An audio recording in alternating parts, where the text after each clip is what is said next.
Hey, what's going on, makers? How's everyone doing? We ready for some music and multimedia camp? I sure am. So, welcome, guys, and thank you so much for joining us for camp this week. I know summer is a busy time, and this year summer is very different than usual. But I'm really happy that we all decided that, we still wanted to take this on in whatever capacity we could. So, welcome, and let's write some songs. What do you say? So, like we introduced in the meeting that we just had, today we are going to be talking about songwriting. And the goal of today is to write a song that we can then form a band around, that we can sort of develop all week. And eventually on Thursday, each individual camper will get to present their band to the other campers and to me, and we'll have kind of a little show. And it'll be really fun. So, in order to do that, we have to start by writing a song, right? Because all the other fun stuff like merch and performances that come with a band, those all come later. First, you need your actual material. So, if you've done music and multimedia camp before, you'll probably remember that we usually on the first day take a visit to Mr. Smalls and write a song with our good friend Miss Liz Berlin. But unfortunately, we are not able to do that this year, obviously. So I looked up on the internet to see if there were any good songwriting apps that existed out there, and I found Songsmith. So up to this point, you may have downloading Songsmith already, but it is a free download and it doesn't take up a lot of space on your computer. And obviously, I sent out the link to your parents this morning along with the Zoom information and the worksheet, the songwriting worksheet. So once you have Songsmith downloaded, you will end up at a screen well, once you have it downloaded and you launch the app, you will end up at a screen that looks like this. So this is where we'll start.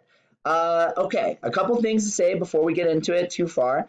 Like you'll notice on your songwriting worksheet, songs typically have three parts that we can discuss. Those are the lyrics, which are the words, that we're singing. The melody, which is how we're singing those words, like you're singing words like this. Also, this is a good time to interject that I'm a terrible singer, so I'm sorry you're going to have to listen to my voice. And our third part is the musical arrangement. So we have the lyrics, the words we sing, melody, the way we sing it, and the musical arrangement, which is the beat and the music that kind of happens behind the lyrics and the melody. So we're going to be writing our lyrics using the songwriting worksheet that you got in the email, and that's a cool way to kind of explain what a verse is and what a chorus is, and kind of maybe some of the things that we can think about and ask ourselves when we're trying to write songs.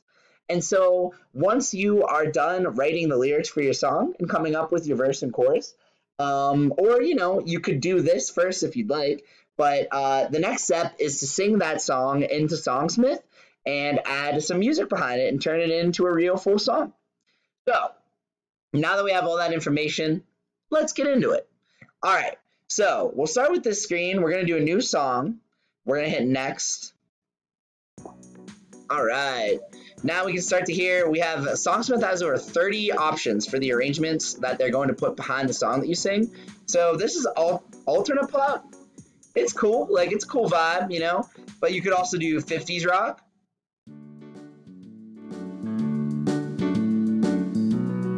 Yeah, this is like what your grandparents were dancing to at the school dance, like Back to the Future style. And then what, we have like rock, rocking out. And I'm not gonna lie, guys, I'm a big piano ballad guy. So I'm gonna go piano ballad, all right? Nice and simple, heartfelt, easy to hear. Let's do it. So over here, we can do our style mood. You can do light or you can do lively.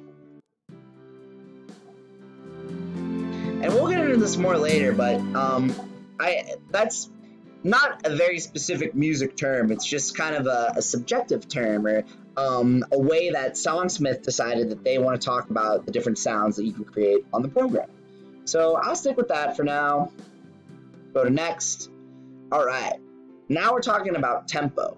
So like I mentioned, there's three parts to a song that we're going to be talking about: our lyrics, our melody, and our musical arrangement.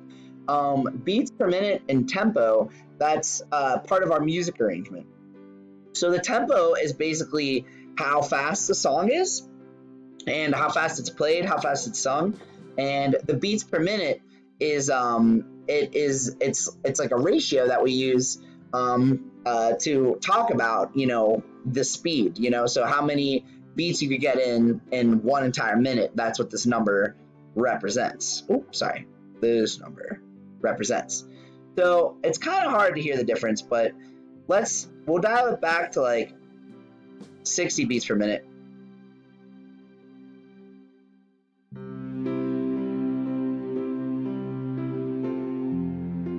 And it's a little bit slower than if we do this. See how much faster that piano is? And there's some good information. Oh, I'm sorry. Down in the information bar at the bottom of this video, you can see, you know, I like this description. When musicians shout 1, 2, 3, 4, that's them counting the beats. And that goes into timing and some other music stuff that we might get into, might not. But it's very cool. It's an interesting way to help us think about our song. All right, finished there. This is going to take us to sort of what is going to end up being kind of like our home screen for Songsmith. So now, of course, you'll notice we have our style set. We have the piano ballad. We have our tempo set. Ooh, 189 is a little bit fast, so I'm actually going to dial this back to 130. Which is what okay, 133. I won't be a stickler. That's what I like for, you know, a sort of piano ballad. All right, once we're here, the next step is to just sing in our song into the program. And what Songsmith is going to do is it's going to listen to the melody that we're singing, and it is going to transcribe that melody. And that means that it's basically going to listen and tell us, it's going to listen to what we're singing, and it's going to tell us what notes we are singing.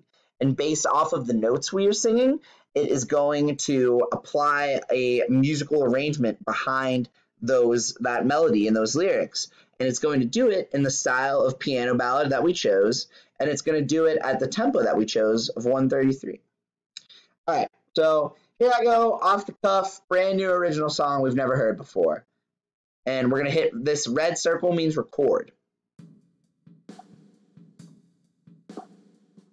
Happy birthday to you. Happy birthday to you.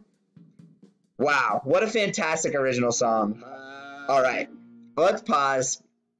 So, whenever we sing our song, as soon as we hit the stop recording button here, the square, immediately Songsmith does that work to tell us what notes we're singing.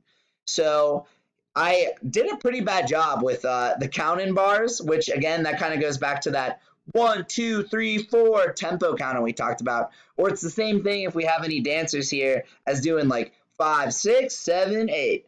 It's just a way to, you know, prepare you for the tempo that you're going to be either, you know, singing in or dancing in, that we're going to be interacting with. So immediately, you know, Songsmith turns what we sang into notes that it is going to apply to the musical arrangement.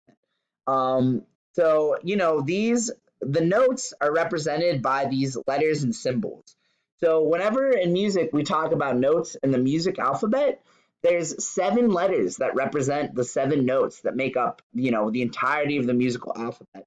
And from there, you're just making minor modifications to those notes to make them sound slightly different, and then arranging the song by putting multiple notes, you know, in a sequence together. And the music, of course, happens, you know, kind of between the notes in the way that they relate to one another. So we start off here with a B. That's a B major. And our musical alphabet goes from A through G. So it's A, B, C, D, E, F, G. And that is the musical alphabet. And then after that, you know, like I said, you can apply different sort of changes. So this is a flat symbol. We see it again here, here, here, and here. And then this lowercase m means minor. And there's a bunch of other, you know, there's minor chords. A major chord is just when it's just the letter by itself. But we have flat, we have sharp, we have augmented, we have seventh chords. There's all kinds of different ways that you can play with these musical notes. And, you know, we don't have to go too far into this because, you know, this isn't exactly we're not learning to play instruments necessarily. But I just want to give you guys a little bit of background info as we're doing this because it's cool stuff. All right, so let's go ahead and listen to the arrangement that they put behind the melody I sang based off of the style I picked and the tempo I picked. Happy birthday to you. Happy birthday to you. Wow. Super creepy, huh? Not a great singer, guys, but I warned you. So hopefully we're all enjoying that. But yeah, okay, great. Now that we have our bass track that we're working with, and for you guys, I would encourage you to sing your whole song as you have it written out, verse, chorus, or if you want to try just singing some melodies into this before you write your actual lyrics and try to match your lyrics to that melody, that works too.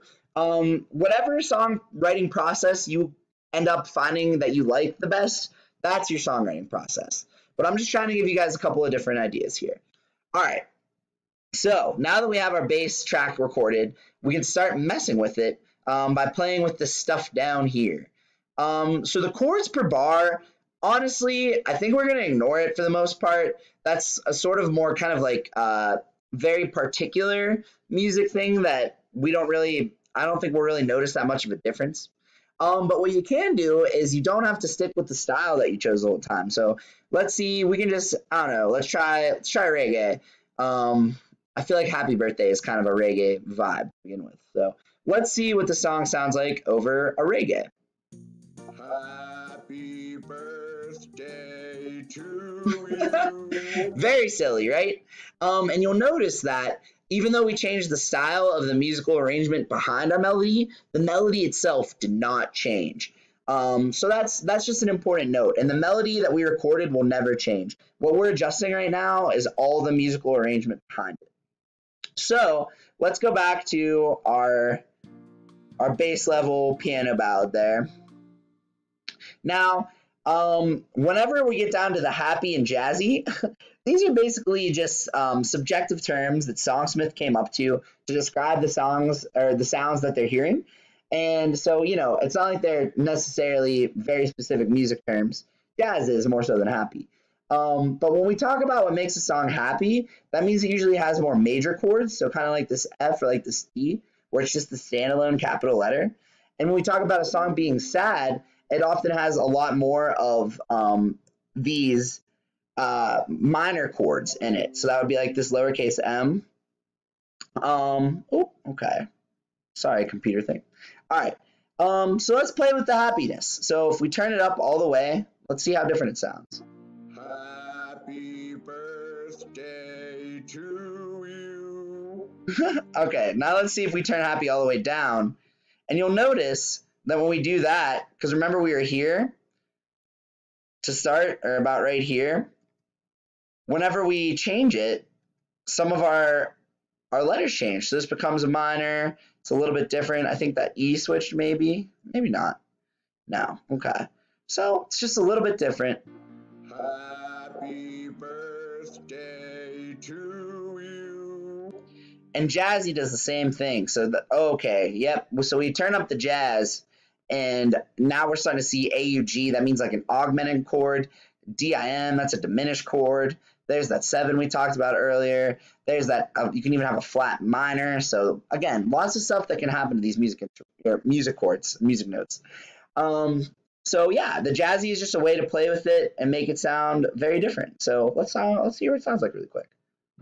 Happy birthday to you. And so that's very different than our original, right?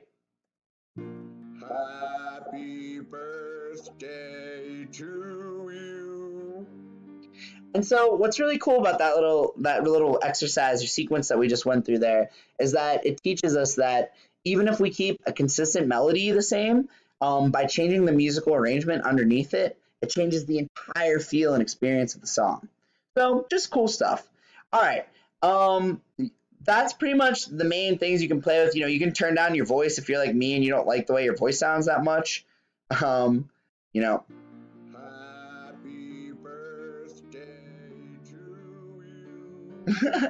And we call that putting it sort of like pulling it back in the mix in the music world.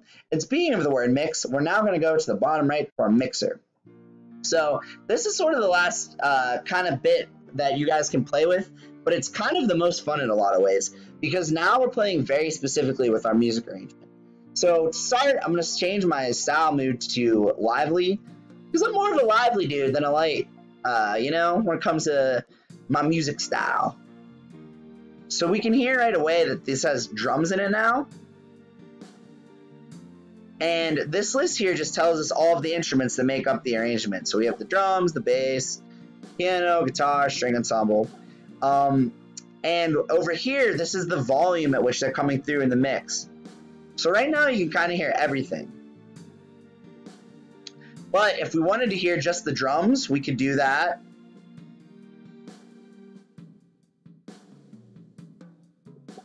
And if we want to hear just the drums and the piano, we can do that.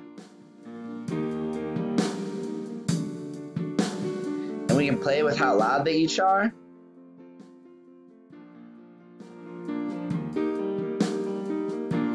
And we can bring the fretless bass back. And like so. And you can mix with it. It's pretty cool. And the last really cool thing is that you can even change the instruments if you have it in. The instruments you have in it if you want. So the string ensemble, we can turn that. I like this. We can do voice ooze instead. Check this out. Cool, right? Let's see about this acoustic guitar. Should we do a little jazzy electric guitar?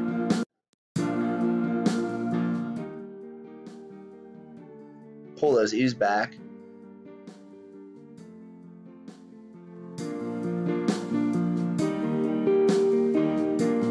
Cool. So you guys can mess around with this however you want, but I really encourage you to because it's going to make your song very unique. Alright, we've gone over the mixer, talked about the levels, happy, jazzy, style, tempo. So I think this is pretty much it, guys. These are kind of the tools that you have at your disposal. And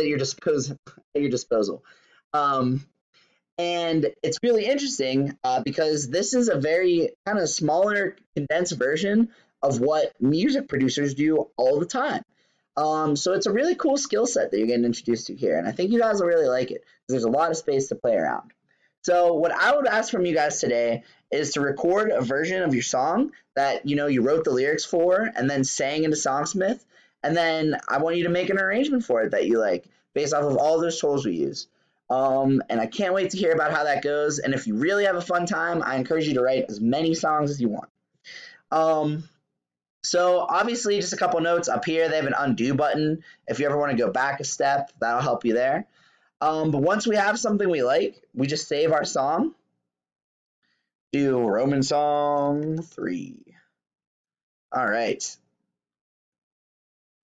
And yeah, and so once that's saved, we can just do a clean slate, and then we'll start working on a new song. And you would just start that new song by recording again. Or if you want to work on a song you already had, just go to Load Song, click on the selected song, and boom, it's right back there for you. All right, guys. Well, I think that pretty much wraps it up. If you have any questions, feel free to call me at the library or send me an email. And thank you so much. I'm looking forward to hearing what you come up with. Take care.